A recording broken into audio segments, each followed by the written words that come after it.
I am deeply honoured by the invitation of the Palestinian diplomatic representative to the Court of St. James to speak for my party on this sombre anniversary.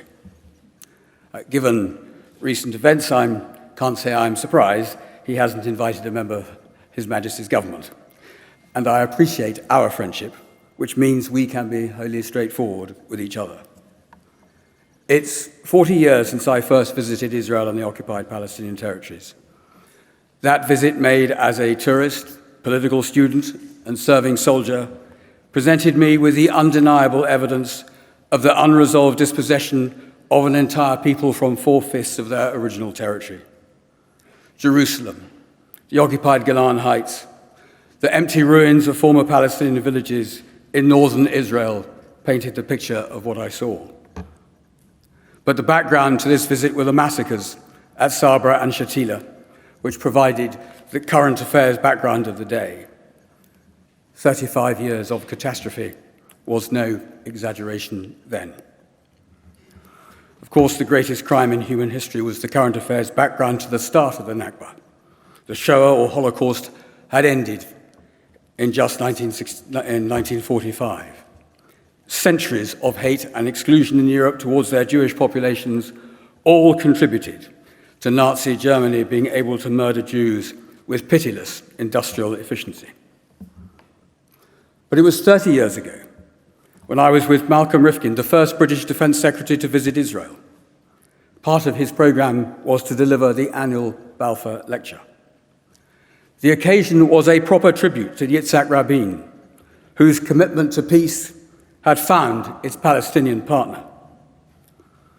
Now, it is certainly true we did not focus enough on the undelivered half of the Balfour Declaration. But finally, there appeared hope. Within a year, Rabin had paid with his life, assassinated by a Jewish fundamentalist, and the bus bombs had begun their baleful effect on his successor's willingness to stay the path to peace. In 1996, Malcolm Rifkin, now the Foreign Secretary, protested the settlement building program. And in 1997, I entered Parliament as a young opposition MP. And I've made many visits to Israel and the territories on my own since, with the All-Party Parliamentary Group for Palestine, with the Conservative Middle East Council, with the Council for the Advancement of Arab-British Understanding, both of which I chaired or co-chaired for some years, with Forward Thinking, and perhaps most esoterically of all, with the Lords and Commons cricket team. In 2002, I met the most impressive Diana Boutou and other brilliant young telegenic English-speaking Palestinians, paid by our Department for International Development to work for the Negotiation Support Unit for the Palestinian Authority. By then, of course, the wall was planned and a separation that has, in practice, dashed the hopes of Oslo and Madrid was in train. Since then, the settlements have continued apace.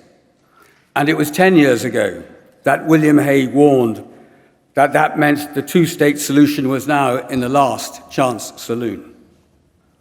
10 years on, those settlements continue today.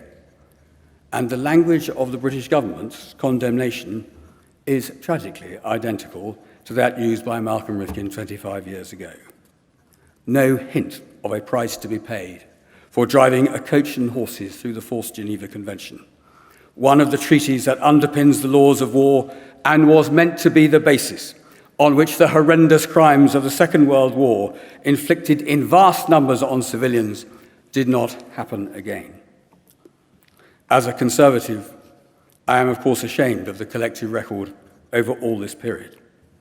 I'm sustained by the wonderful friendship and understanding of people like Hussam Zomlot and the raw courage of Palestinians, whether in refugee camps, Gaza, displaced in Lebanon or Jordan, or elsewhere, scattered around the world in sustaining their national struggle.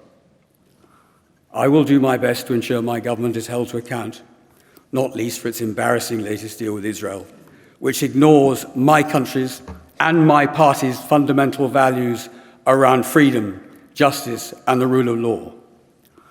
But on this grim 75th anniversary of an ongoing catastrophe, I urge Palestinians to take your fate into your own hands. Find a national strategy that uses your legal and moral authority.